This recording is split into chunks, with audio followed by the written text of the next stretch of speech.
Hello, today we'll do a poem, My Sad Captains by Tom Gunn. Before we proceed into the text of the poem, let us try to think what the title could be meaning. The three words that make the title of the poem are My Sad Captains. The first word is indicative of a belongingness of the captains to the poet and a sense of dearness that he has for the captains. These captains, who the poet says are his, are sad. There is a note of some kind of sadness. So, why should they be sad? What has caused the captains who Tom Gunn addresses his poem to should be sad? And these sad ones who belong to the poet, who are his, are captains. Let's also try to understand what should he be meaning by the word captains.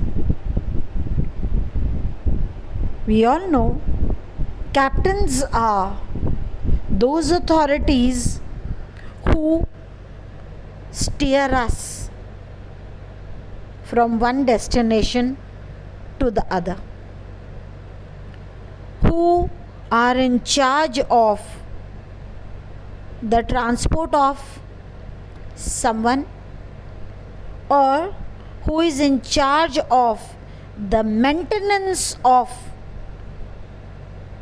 some means of transport or some state of affairs or a task, because a captain is finally the one who is in charge of doing things. And Tom Gunn in this poem is therefore talking about some people who were responsible to the stationing of people a whole lot to their destinations. But these captains, although they are his, are sad.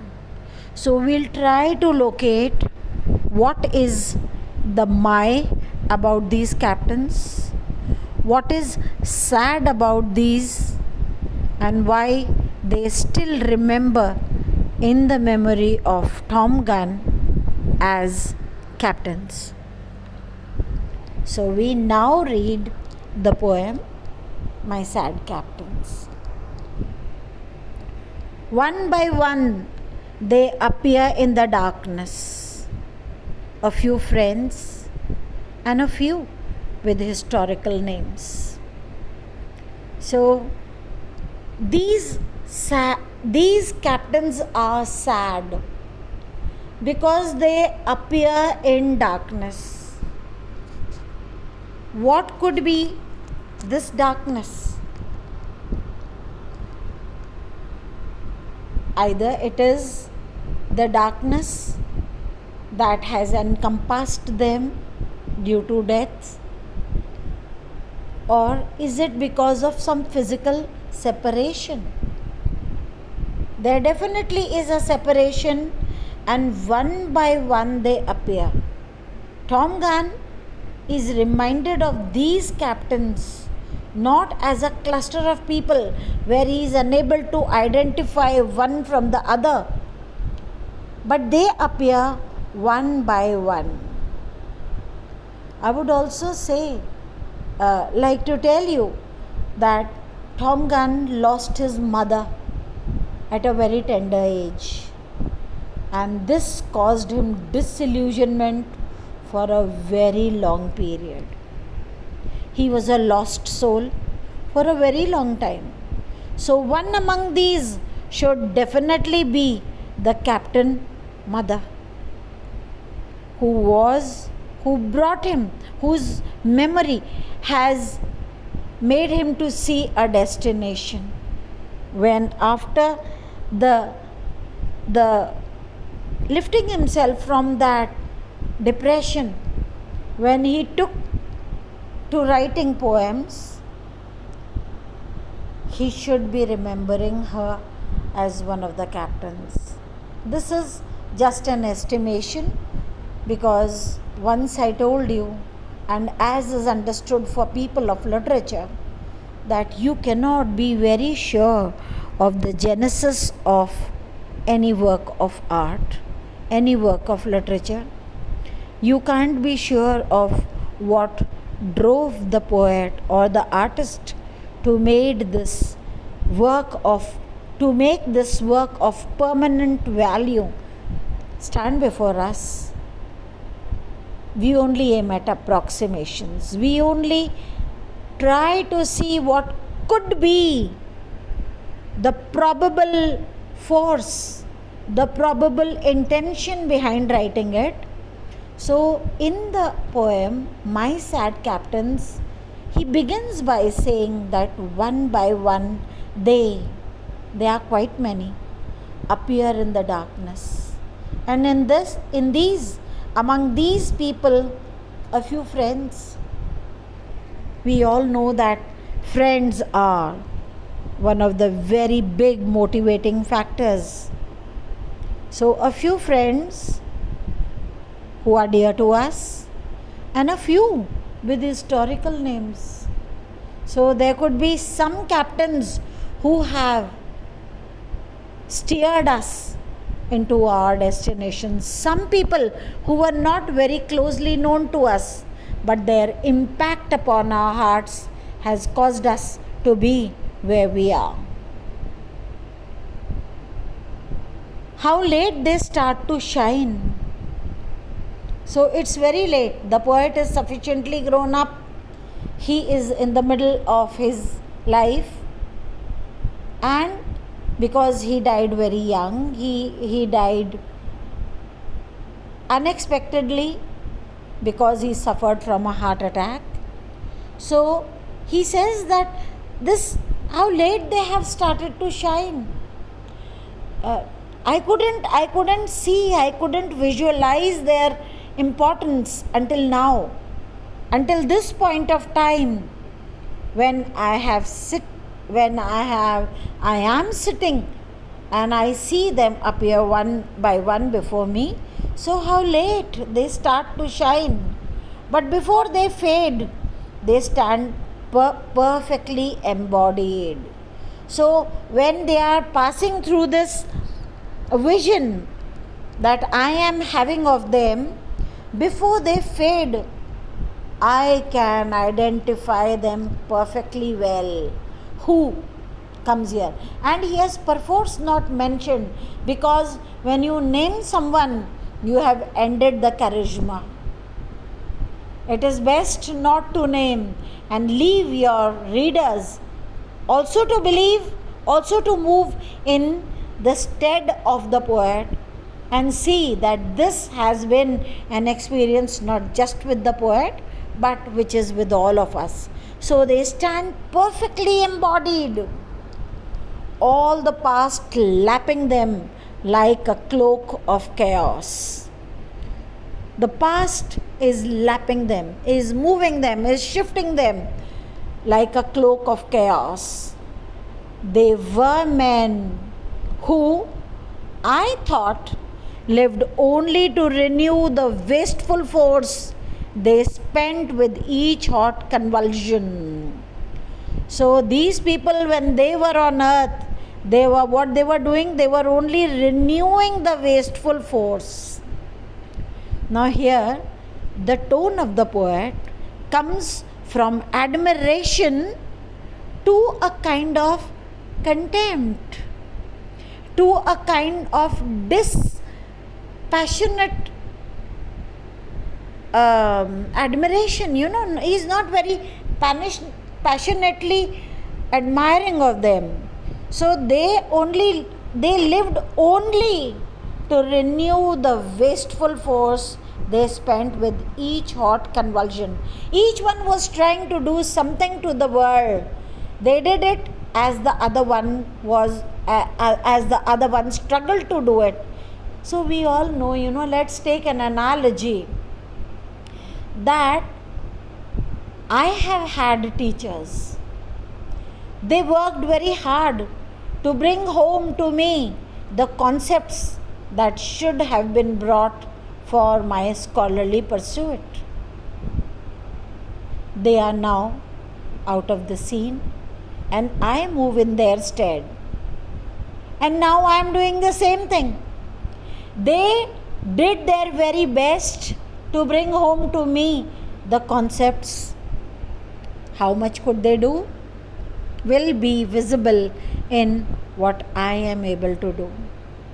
And how much I am doing, however much I am moving into their steps, again remains a question that mine could also be a wasteful effort.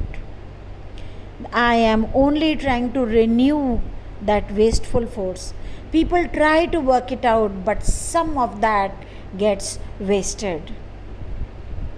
They remind me distant now. And again the use of present indefinite tense to say that it's customary that whenever they surface on my vision, they remind me. I am reminded as soon as I have a vision of them, I am reminded what place did they have in launching me to my destination. But now the fact remains that they are distant now. I am not too much in touch with them. True, they are not at rest yet. So since they have been captains, they are captains still now. Because as soon as I have a vision of them, I am pushed a bit farther onto and towards my destination. True, he asserts with a confirmation that they are not at rest yet because they are captains. You must have also read that poem, Ulysses. He was a conqueror of a great esteem. And now that he doesn't have, it's not his proper age to work farther, but he is longing for a voyage. He is not at rest. He is wanting to have a destination again for himself. Not that they only settle the travelers onto their places, but that they are perpetual travelers. So he says that these captains are sad because they cannot stop from their constant effort. But now that they are indeed apart, winnowed from failures, so now that they are not on earth where people judge others for their achievements and for their failures as well. So while they were here, how much they could do, they tried it very hard. They were only in that maneuvering process of taking others along and themselves also moving to their own destinations. But now that they are not on earth, they are winnowed from failures. They are separated. They are as if separated from the husk, the chaff, and they are grains who are now stationed. They withdraw to an orbit and turn with disinterested hard energy like the stars. The poem ends in a very beautiful confirmation. Though they were sad, though they have worked hard, but they also were with a sense of failure. They also were not dissipated from their failure, but their movement is now, because they are coming into vision in darkness, in moments of darkness. And then the poem ends in a beautiful analogy of calling these captains as stars.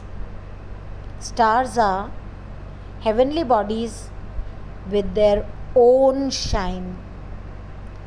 They do not depend for their aura on anyone. Stars are those heavenly bodies which have a shine of their own. They have their halo. They have their radiance, their brilliance. So these sad captains, the ones that appear at night, by the end of the poem, at the end of the poem, Tom Gunn compares them with stars, those which will guide us in moments of darkness. We all turn to stars. If it is a dark night, darkness has set in, and you do not have anything to guide your way, as was in ancient times, so also is it today, that we depend from light coming from the heavens. If not from the sun, then in moments of darkness, always from the stars. So those sad captains who toiled very hard to bring to us a glory that lay within their powers, they strove very hard, took us to places. They faced failures. There were times when they couldn't accomplish the tasks they had promised themselves, and they should have been held to ridicule as well. Now that they are gone, they still are powerful, because when he sits silent, one by one they appear as a vision in these moments of darkness. To sum up, I would say that this poem is an experience, is the retelling of an experience the poet has when he is sitting alone, and when he has the visitations where of these captains, of these people who did their very best, and when he sees them, when he visualizes that they are coming, they are moving into his memory, he singles them out. He knows each from the other, because they stand for a small while in his memory, in his vision, and then he sees them all, and then he recollects that they struggled a lot, and then they were then ultimately winnowed away from failure when they went back to the heavens. And now that all these captains are there studded on the skies in this dark night of memory, they all shine out like stars. They all have a radiance of their own. So now also I would like to tell you that this is a poem in which we have the Sartrean principle of existentialism. Now, who is Sartre? Sartre is a French philosopher who gave a beautiful principle of existentialism. Existentialism, because there is an ism, that means it is a school of thought. Also, the key word here is existence. So, what should Sartre have meant or dictated or written down in his theorizing of this concept? is that every man, every person has an existence, and which always precedes the essence. What is essence? The meaning, the worth of someone. It is on earth that we, possessed by a vanity, possessed by an artificial self-esteem, are driven to say that this person is worthless. When people are alive, we accuse them of not having done their worth, not having come to the essence.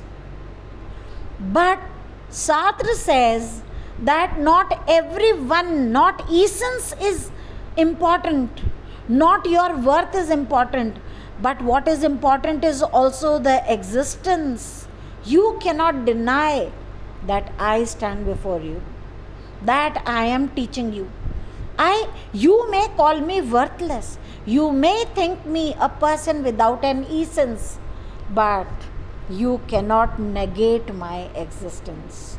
So existentialism, this poem is on the verge of existentialism. The poet tells you that these are hidden in darkness. They are out of sight now, but they are not out of mind. Whenever there would be moods of darkness, whenever there would be moments of darkness, some or the other captain would stand out singularly before your vision, and let us say that you are stuck up in some understanding of a concept and you are unable to locate the meaning. Someone or the other who might have talked to you about this concept will be summoned up in your memory lane.